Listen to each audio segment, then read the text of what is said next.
is only having a toll on people's pockets, including the educational choices of parents. Now, parents are compelled to enroll their wards in a school of circumstance other than school of choice. It is now expensive for parents to walk their wards to the gates of private schools to access quality education. The cost of tuition, transportation, feeding, and even stationery has seen an almost 200% increase. This has affected pupil intake in private schools, with some schools recording low attendance. International school, transfer Accra, no 60 cities. Primary 4 is buying 10 books at 45 Ghana cedis and 60 cedis each, aside school fees, transportation and feeding. Considering all these, it's economical to enroll him in a government school where everything is free. Now almost school fees this year. The bill received for my 2 children in a private school was too much. I am paying almost 2,000 cedis for books, so I have decided to enroll them in a public school.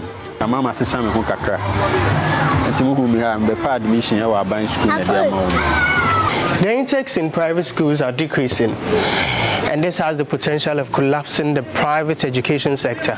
We spoke to the stakeholders who are concerned about the issue.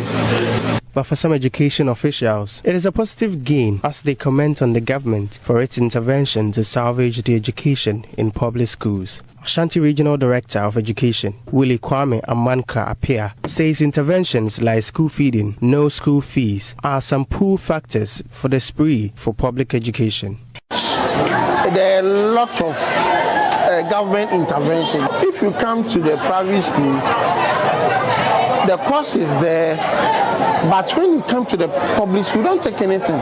We have food feeding. We give them food. So at the end of the day, it lessens the burden of the parents. So some of these things is aiding up for them to bring their children to the public schools. Educationist Bashir Shuhu, however, believes the situation may leave many private school owners bankrupt, render many unemployed, and eventually collapse the private education sector. He is proposing the government extend the free stationery initiative to private schools and tax waivers to ensure sustainability of the private education sector. If a school goes down or closes down, it means you have more than 10 people losing their job. The employer who has invested so much may not be able to even recoup anything. So if somebody is coming in to shoulder the government responsibility, the government must not renege on supporting these private schools. These textbooks that parents are crying, the government could at least give them a section of it for their libraries.